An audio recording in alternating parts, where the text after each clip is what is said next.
आज बेटा हम पढ़ेंगे प्लांट्स में पैराटोनिक मूवमेंट्स के बारे में। कल जैसे हमने देखा था कि जो ऑटोनोमिक मूवमेंट्स होती हैं उनमें इंटरनल स्टिमुलस होता है, लेकिन पैराटोनिक मूवमेंट के अंदर एक्सटर्नल स्टिमुलस होता है जिसके तहत ये मूवमेंट्स हो रही है। पैराटोनिक मूवमेंट को फर्दर हम दो टाइप्स में डिवाइड करते हैं, ट्रॉपिक मूवमेंट्स और नास्टिक मूवमेंट्स। ट्रॉपिक मूवमेंट्स में जो एक प्लांट है उसका जो ऑर्गन है वो टर्न कर जाता है, बल खा जाता है, वो कर्वेचर में यानी कि वो एक किस्म का मुड़ जाता है। और ये मूवमेंट कैसी होती है? ये डायरेक्शनल मूवमेंट्स होती है। इनको क्या कहते हैं? ट्रॉपिक मूवमेंट कहते हैं, जो ग्रीक वर्ड ट्रॉपस से निकला है। इसकी फर्दर चंद टाइप्स हम स्टडी करते हैं। पहला है फोटोट्रॉपिज्म। फोटोट्रॉपिज्म के अंदर जो स्टिमुलस है वो लाइट है, और स्टेम जो होता है क्योंकि लाइट की तरफ ग्रो करता है तो पॉजिटिव फोटोट्रॉपिक हो गया, और रूट जो है वो अवे फ्रॉम लाइट जाती है तो नेगेटिव फोटोट्रॉपिक हो गई। दूसरा थिग्मोट्रॉपिज्म है। थिग्मोट्रॉपिज्म के अंदर जो स्टिमुलस है वो टच का है। थिग्मो मीन टच। टच ये शो कौन कर रही होती हैं? ये मुख्तलिफ किस्म की बेलें जो होती हैं वो शो करती हैं कि बेलों के अंदर मॉडिफाइड लीव्स होते हैं जिनको हम टेंड्रिल कहते हैं। जब टेंड्रिल किसी भी स्पोर के साथ कांटेक्ट में आते हैं तो on the opposite side of the point of contact की अपोजिट साइड पे ग्रोथ का रेट तेज हो जाता है। यानी कि अगर ये स्पोर्ट है और मेरी फिंगर एक टेंड्रिल है तो इसकी जब ये कांटेक्ट में आती है तो अपोजिट साइड में बाहर की तरफ ग्रोथ तेज हो जाती है। अंदर कम है तो ज़्यादा से कम की तरफ हमेशा बेंडिंग होती है। जहाँ पे ग्रोथ तेज होगी वहाँ से बेंड किस तरफ करेगा? जहाँ पे ग्रोथ कम होगी तो बाहर के अंदर तरफ बेंडिंग होती है और वो टेंड्रिल उसके गिर्द लिपट जाता है।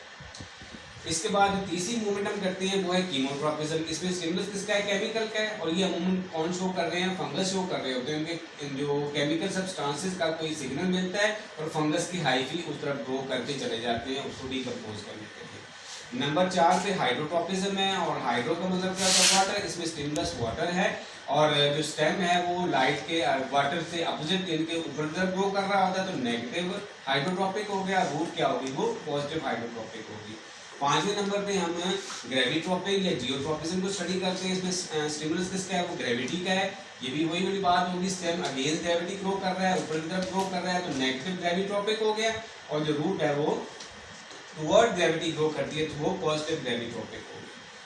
तो जो पैराटोनिक मूवमेंट्स की पहली थी ट्रॉपिक मूवमेंट, हम दूसरी में स्टडी करते हैं नास्टिक मूवमेंट। दोनों में बुनियादी तौर पे डिफरेंस क्या है कि वो डायरेक्शनल थी और ये नॉन डायरेक्शनल है।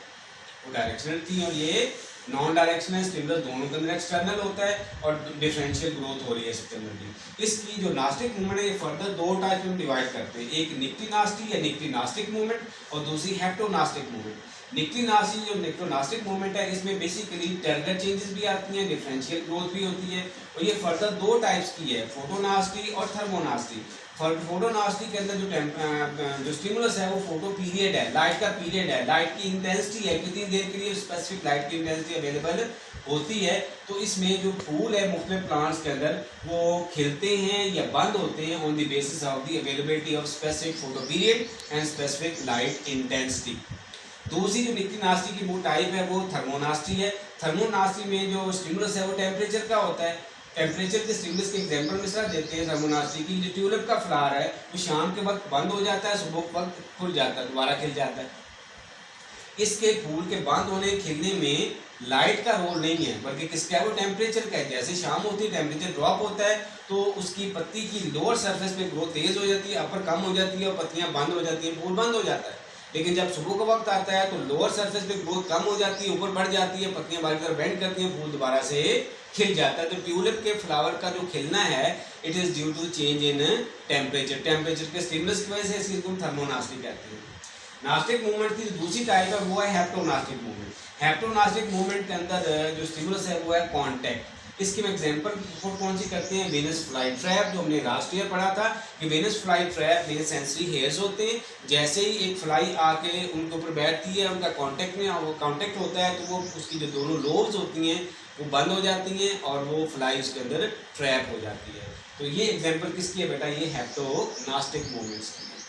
अब हम डिस्कस करते हैं कि प्लांट की मूवमेंट में हार्मोन्स का क्या रोल है।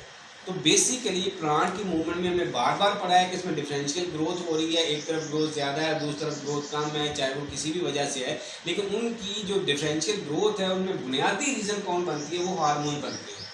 हर प्लांट्स के अंदर सर्टेन केमिकल सब्सटेंसेस बनते हैं जिनको हार्मोन्स कहते हैं, जो उसी प्लांट की ग्रोथ को अफेक्ट कर रहे होते हैं। इनमें सबसे मोस्ट इंपॉर्टेंट जो हार्मोन है वो ऑक्सीजन है। ऑक्सन ग्रुप में से हम एग्जांपल किसकी कोट करते हैं, इंडोल एस्टिक एसिड की। जो इंडोल एस्टिक एसिड है ये बेसिकली कहते हैं ग्रोथ स्टिमुलेटर है, और ये प्लांट्स के अंदर सेल्स की डिवीजन को भी इन्हांस करता है, उसके एनलार्जमेंट को भी इन्हांस करता है। फॉर एग्जांपल अगर हम कहते हैं कोलियोप्टाइल है, यानी कि एक ग्रास के प्लांट की जो ग्रोइंग शूट होती है उसके ऊपर, ग्रोइंग टिप के ऊपर एक शीट की फॉर्म के अंदर प्रेजेंट है, हम कोलियोप्टाइल कहते हैं।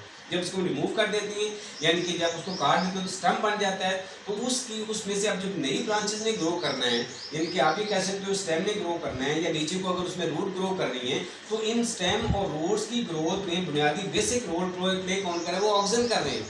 क्योंकि ऑक्सीजन का जो रोल होता है स्टेम और रूट में एक दूसरे के उलट होता है। अगर हम कहते हैं एपिक्यूटाइल है, एपिक्यूटाइल से क्या बनना है, स्टेम बनना है, तो एपिक्यूटाइल की निचली सरफेस पे ग्रो इसका जो कंसंट्रेशन ऑफ ऑक्सीजन है वो ज़्यादा होती है, और ऊपर ऑक्सीजन कम होती है। जहाँ पे ऑक्सीजन ज़्यादा होंगे वहाँ पे ग्रोथ ज़्यादा होती है, कम होंगे तो कम होगी, तो नीचे क्योंकि ग्रोथ ज़्यादा हो रही है इसलिए स्टेम ऊपर की तरफ बेंड करके लाइट की तरफ चला जाता है। इनके पॉजिटिव फोटोट्रॉपिक लाइट इसको स्टेम को किसने बनाया, ये ऑक्सीजन ने बनाया।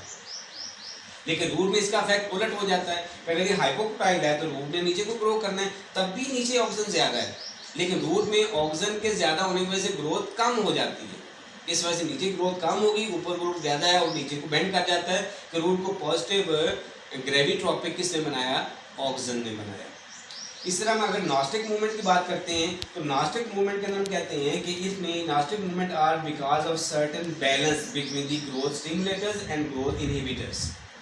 एब्सिसिक एसिड ग्रोथ इनहिबिटर है, जिबरेलिन ग्रोथ स्टिमुलेटर्स हैं, तो इनके दरमियान जो बैलेंस है वो डिसाइड कर रहा होता है कि मूवमेंट किस तरफ को, इसलिए इनको नॉन डायरेक्शनल मूवमेंट कहते हैं।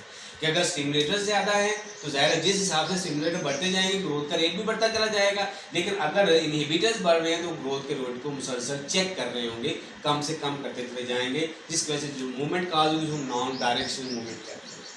और फिर आखिरी बात जो हम डिस्कस करेंगे वो ये है कि जो एपिनास्टी हमने पिछले टॉपिक के अंदर पढ़ी थी, एपिनास्टी जो है ये क्यों होती है, बिकॉज ऑफ ऑक्सीजन। कि ऑक्सीजन पत्ती की अपर सरफेस पे ज़्यादा होते हैं, लोअर सरफेस पे कम होते हैं, ऊपर ग्रोथ ज़्यादा होती है, लोअर पे ग्रोथ कम होती है, और पत्ती बाहर की तरफ बेंड कर जाती है, फूल खिल जाता है।